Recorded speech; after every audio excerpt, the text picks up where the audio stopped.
Bro, listen. Never in my life associated the word boring with baseball. We know what's up.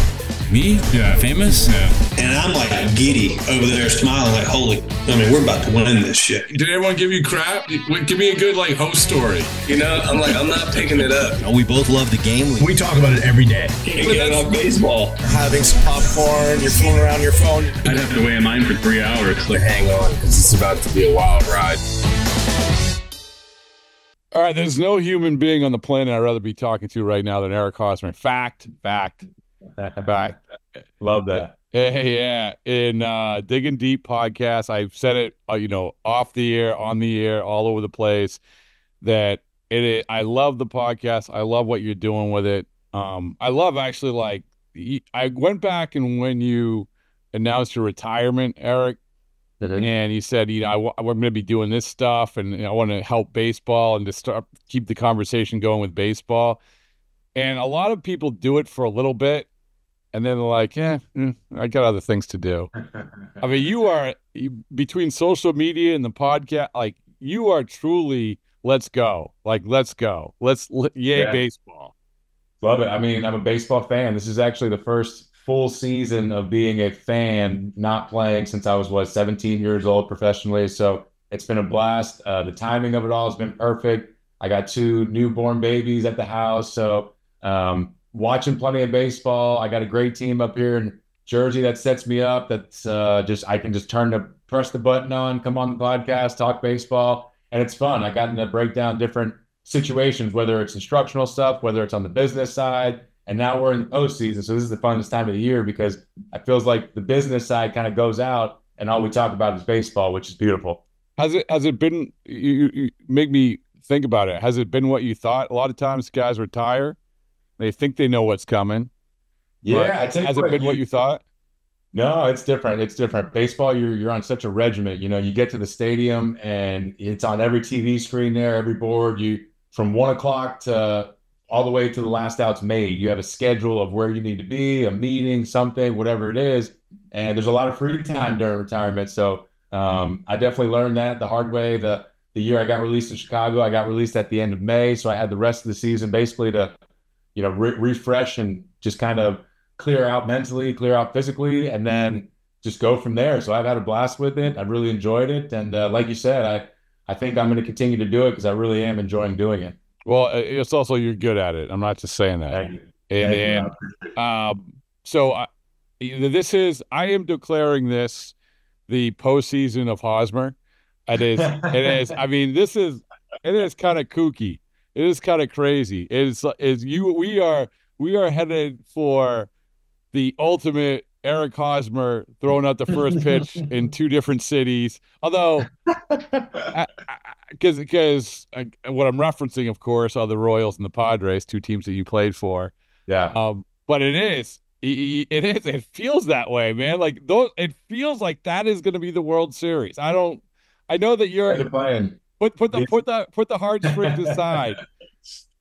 These guys are playing, and it's fun. I tell you what, and talk about 2 different type of relationships, 2 different type of interactions with fan bases. Kansas City, I was the young guy. I was the young guy that can do no wrong out there. San Diego, obviously, signed as a free agent, signed making good money, didn't perform the way I wanted to, so the fans obviously feel a certain type of way, but I understand that. I completely get it, and that's been part of the fun interaction I've had with fans is to kind of just go back and forth and just have that kind of banter, whether it's we're sitting around the locker room, just having a good time, joking around. I feel like I'm doing that with fans on X right now. So it's a great time, but both teams playing well. San Diego out there, that atmosphere that they're featuring in Petco Park, second to none in my opinion. Kauffman Stadium is going to be rocking, but the boys went out to Baltimore and played some good ball. Oh, so good. And you mentioned San Diego. Well, that's one of the sneaky things. If you look at attendance, San Diego is the best. It's the top. And the only time that you were in the postseason with them, I think it was at 2020, right? So yes. It was, sad trombone. We can't we can't relate how it's going to be, but still, we shouldn't sleep on that fan base, right? No, it's all they have right now. Football, obviously the Chargers went to LA. When we went to the playoffs in 2020, I'll never forget, the Chargers actually put a Let's Go Dodgers thing on their Twitter page when we were playing the Dodgers that round. So They're completely out on the Chargers, it feels like. Completely out. I know there's some soccer going on there now, but in all honesty, though, Peter Seidler, the late owner that passed last year, is the sole reason that place is rocking the way it is right now. I mean, if we could have every owner in the league be like Peter Seidler, man, baseball would be amazing to watch right now because you talk about player after player that he's went out and got. You look at their payroll now, but at the same time, he offered Judge $400 million. He offered Trey Turner $400 million. This guy wanted to win. He had a mission to turn around that city, and what a beautiful sight for him to see it from above. Oh man, you are so right. And I actually just before we came on, I was looking at an interview with John Middleton, the Phillies, and he's like, "This is my life's goal." Like he had someone they played the soundtrack of the fans in the background. This is my life goal. And Seidler was the same way, and they proved it. Both those guys proved it in the money. And when you're playing there, it must be like, yeah, okay, like we know we know what's what, right?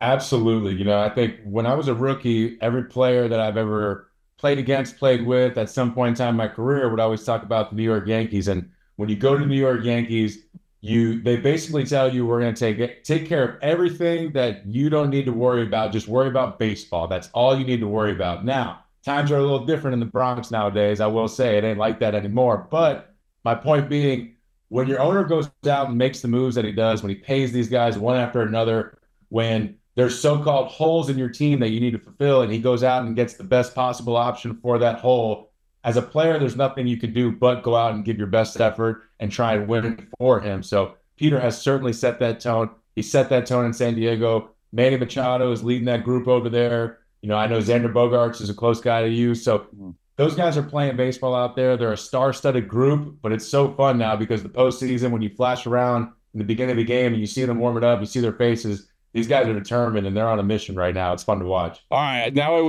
because of that, I want to go back in the time machine. I want to go back to, you were young, man, 2014. You weren't in the major leagues a whole lot before you hit the postseason. And so you're probably one of these, hey, let's do this every year. It's going to be awesome. No questions asked. But I'll tell you how excited. I'm not going to say naive you were, because it's not naive. It's just excited. When you say to everybody in Kansas City, hey, meet me down here and I'm going to buy drinks for everyone, open bar, after winning the division series. Like after the division series. Yeah, it was exciting times. We broke a long playoff drought. I think we were all super, super excited. We wanted to go out and celebrate, and it was a small market team. We had such a special bond with that fan base, so we wanted to repay it somehow, some way. And it was a group of me and about two other single guys on the team that wanted to go have a big time. So on the ride home, we felt like that was a good idea, and it ended up being a great idea. What was you have the receipt? You have the bill? You remember what it was, or? I doubt. It was close. It was about 10,000. It was close to all right. That's 5 digits, so to say, but well worth it, man. That's manageable. I mean, because it's like last year, like when he bought the entire city of Chicago beers. It's people have to. You talk about investing in your brand. And I know that's not what you were thinking, but the fact that I brought that up, here we are 10 years later. Like, good for you, is what I'm saying. Yeah, no, I appreciate it. It was memories, man. Epic memories that are priceless that I definitely won't ever. Actually, not priceless, but I'll never forget. Well, yeah, 10 grand is bad. It's not that bad. Not bad. But you go back to that 14 team and then the 15 team that won, and you're watching these teams now. And Eric, I am fascinated by the construction of how you construct teams. We all give the attaboys to the GMs at the end of the day, who hit the sweet spot. And I think JJ Piccolo has done a great job. I thought Dayton Moore did a great job back then, right? I mean, finding the right guys. You talk about Ibanez or whoever. So going back to that, as a player, as you see these players who basically were you 10 years ago, when you look at the construction of a playoff team, what hits home for you the most? Man, so, you obviously have to be athletic in these games. The regular season, I think we get so caught up in a lot of the analytics, the launch angle, all this type of stuff. But at the end of the day, it's contact, man. There's going to be situations where there's going to be a guy on third, less than 2 outs. You got to get contact. You got to get that guy in. And a lot of times that's the gap. That's the deciding factor in these games. So when I look at the Royals, for one, they're athletic. They can beat you on the bases. Just now in Baltimore, when game 1 against Burns, Burns is a little slow to home plate. He tries to hold runners on the best he can. But if you're going to beat Corbin Burns, you have to run the bases. And Maikel Garcia gets on base, steals second. Bobby Witt Jr. base it up the middle. We hold a lead. We're pitching. Everything looks great. So that's what's going to win these ball games is that separation. Yesterday's game, MJ Melendez in left field makes a unbelievable catch that would have been a triple. We win the game by 1 run. These are the differences in these games. So the gap between these teams, it's just there's certain formulas that I feel like the Royals play a dangerous type of baseball, and now especially heading into New York, to make that team try and be athletic, make those catchers throw them out, make those guys play defense, make them defend the ball, make their bullpen hold leads. I think they have a great formula for this postseason. The kid Reagans is an ace. He looks like he's Cole Hamels on the mound when I watch him. Urseg, this guy, we talked about him before. Yeah. You said he was a hidden gem in the trade deadline. That's exactly what he is. So I love the makeup of this team, but ultimately, in my opinion, you have to be able to hold a lead in the postseason. If you have that momentum, even if it's tied in the 6th, 7th inning, you have to have that lockdown bullpen to come in, hold the lead, or hold that tie game so your offense can have the ability to scratch 1 run across late in the game. You're so right. And that's what we're seeing right now. We're seeing these bullpens, a bunch of Detroit pitchers who, no one can name, but it's the same thing where with Kansas City, you're able, everyone focuses so much and wants so much that get on my back boys starter. Like that guy, the Jordan Montgomerys of the world, the Madison Bumgarner of the world, hey, you know what? I'm going to pitch, I'm going to win, and I'm going to probably pitch 8 innings. But in this day and age of baseball, it's not going to be there. Like that's not it. Kansas City's got good pitchers, Lugo and Waka and Reagans and these guys, but still, I think it's an excellent point by you. I think it's just this is the way baseball is, and I think you're right. That is the most important part of this equation, I think.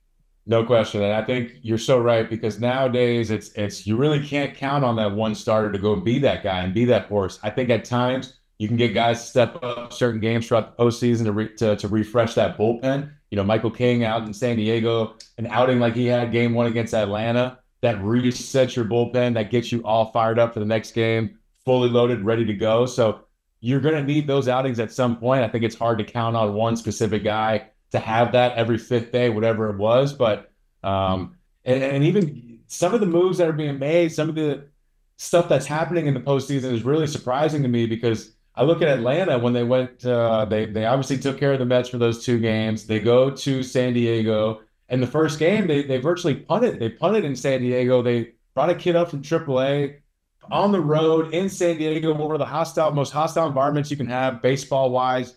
And he hadn't pitched in the big leagues in over 130 days. And you're asking this guy to start game 1 of the series. So in my eyes, I'm like, man, what is going on right now?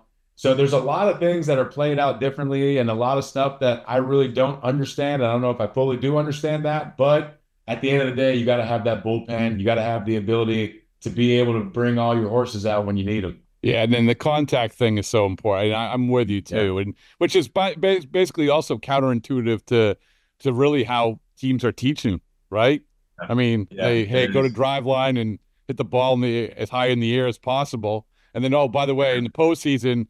Now we're going to prioritize the Luis Arraez because we need guys to make contact. I mean, am I overstating that? Like, I don't want to be like old man yelling at clouds here, but it is. It drives me nuts where we're focusing so much on hit the ball in the air, hit the ball in the air, hit the ball in the air, and then this is like the multiple postseason where we're saying exactly that. No, this teams are going to win the ones that hit the ball.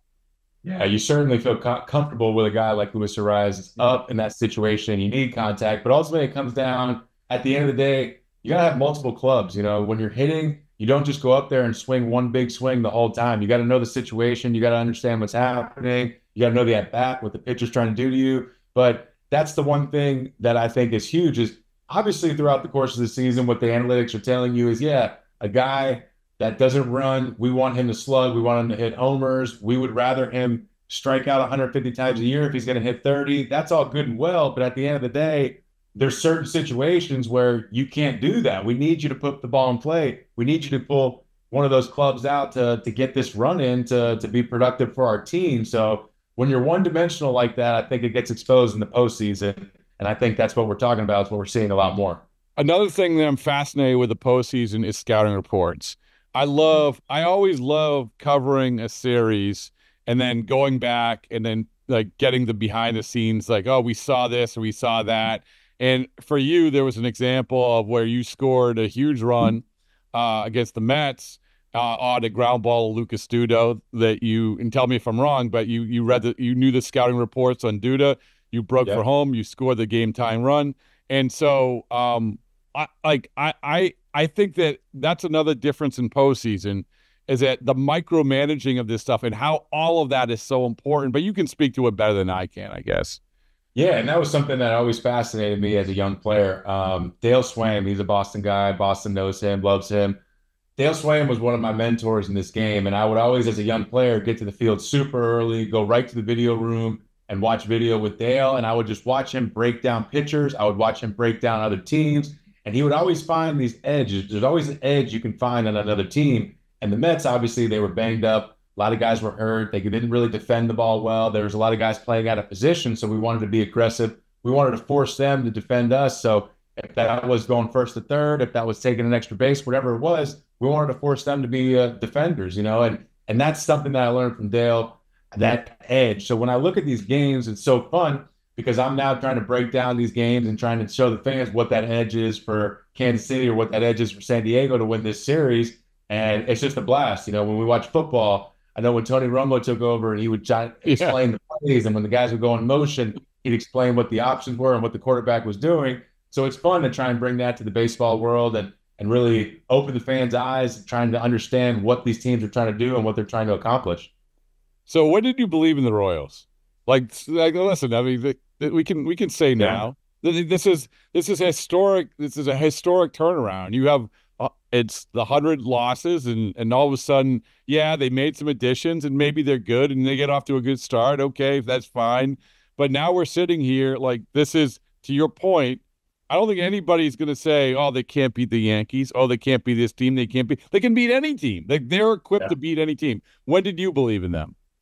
Man, so an all honest answer right now, Rob, I started believing in the Royals this year, but not to win this year. What I loved about what the Royals were doing, J.J. Picollo was going out and he was rebuilding his farm system, and at the same time, he was trying to make the big league team better. So when I saw the Reagans trade for Chapman last year, loved that trade. Then you signed Walker, then you signed Lugo. You add these key veteran guys to come in, and it's like, man, okay, like not only is it looking promising for the future now, but we can make some stuff happen this year because they're getting some veteran guys. Lugo and Walker had great years last year in San Diego. So for them to come right into our starting rotation in Kauffman Stadium, it's like, okay, we got something here. We got three real starters that we can really do something. Brady Singer's a guy that they've loved over there since day one. He's shown some really, really promising starts, and he went to the WBC one year. I think that kind of threw him off his rhythm, had a rough season after that. But, I mean, when you start to kind of add up the pitching and understand Kauffman Stadium, pitching and defense is it, then you start to really like their team, and then you lock down Bobby Witt Jr. Salvi gets out to a great start. So, man, I can't say, like, I thought they were going to win this year, but I was really starting to be on board and really encouraged by the move JJ was making this offseason because, like, again, he was trying to rebuild, but he was trying to be competitive and win at the big leagues at the same time. And you know what? He nailed, like we said, he nailed the deadline, and not only you look at a guy like Tommy Pham, who, by the way, I sat there watching his live IG last night. I'm kind of like, I'm entertained, but at the same time, I'm like, Tommy's great, man. You know how that happens. It's like you've been in there. I mean, it's like I give Tommy a lot of credit, but it's funny because Tommy, I like to think it was Tommy. Obviously, he went to the World Series with the Diamondbacks last year after being traded. I could think about like, oh, he's the modern day Johnny Gomes. Like he just, all he does is win, right? He just goes here and wins. But one of the things he was at one point in the live IG was he was instructing somebody how to like actually pop the bottle. And so, right? So you must, that's another thing. When you were going through in 2014, you hadn't done that before. Like, nope. Right? Nope. So First bottle I ever popped, I think the cork went flying into the top of the ceiling. I might have broke the ceiling or something, but did not realize how to do that. So that's an instructional video from Tommy Fan we should all watch. Yeah, well, okay. Give me the Eric Hosmer like 101, like celebrating in a clubhouse 101 for those Absolutely. who aren't used to doing it. So you got to twist that cork all the way to the very end. Obviously, we're shaking, getting everything going, but go all the way to the very end. And as soon as you're ready to pop that thing, it's going to pop. And you make sure you hold on to that cork because that cork will go flying. And honestly, it could be very dangerous if it's pointing at somebody. That thing has some high velocity on it. And how about just the entire scene? Like, what do you do? Because sometimes you have the veterans just hanging out in the back, like, oh, I've done this, so well, what for you? Like, what was the protocol? And I know that like the ski goggles came into fashion, a while now. Yes. It's fair, but what was for you? What was the protocol? A lot of the times, the guys that are kind of hanging off in the back, and you always feel bad, you try to include them, but they're the guys that kind of get over there during the trade deadline or even the August waiver, whatever that is. So they maybe don't feel as included as they should, but everybody obviously tries to get them in there. An old school thing is no goggles, man. So one year we did wear goggles because Mike Moustakis' wife, bought us these Gucci ski goggles, and we were like, man, we have to wear these. These are sweet, but typically the older veteran player wants you to embrace the burn because when you get that champagne in your eyes, it burns. It really, really burns. It's painful. So all the old school guys will say, let it burn, embrace that burn. And that's that champagne getting in your eyes. I love that. If we are making t-shirts, let's go. Come on. Embrace the burn. We had the guy who has the LLC on this, Joe Kelly, tell us last year where I think it was early rounds. He went back and took his shirt off and put it underneath the faucet. And so it's like, it's all good. I'm good. I love it. But all right, I'm gonna ask you to go back to memories because they're such good memories. But let's see how good you remember this. Okay. I'm gonna ask you some trivia questions. So these are 3 questions from the clinching game in 2015. Okay. How many hits did you have? Oh, man. I don't know if I had any. I'm gonna say 1, maybe 0 to 1. See, you're so modest. You had 2.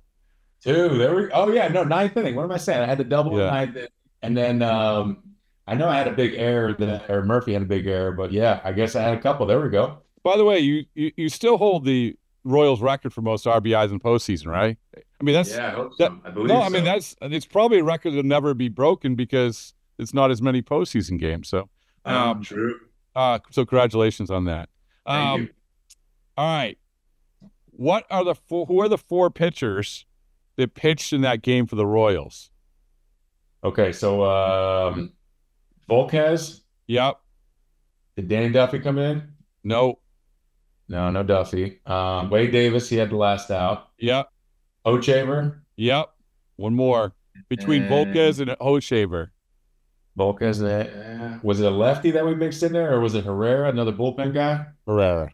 Elvin Herrera. There we go. He was good. He was good for a while. Yeah. Those are people forget. Like those guys at that time, those relievers, like Herrera, Hochevar, and Davis.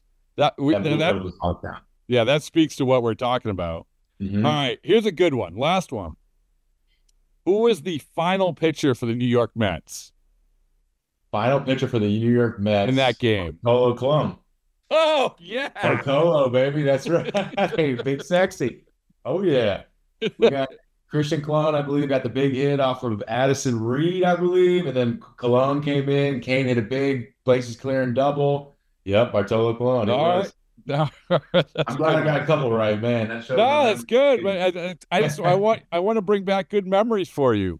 Like it's great memories. Yeah, and this is the thing is that you understand what it's like in Kansas City, right? And this is why honestly, like I wanted to talk to you and I love like following you because you understand what it's like. Like you went through this run and it has been so painful. And I love, like we're huge fans and friends of Dayton Moore.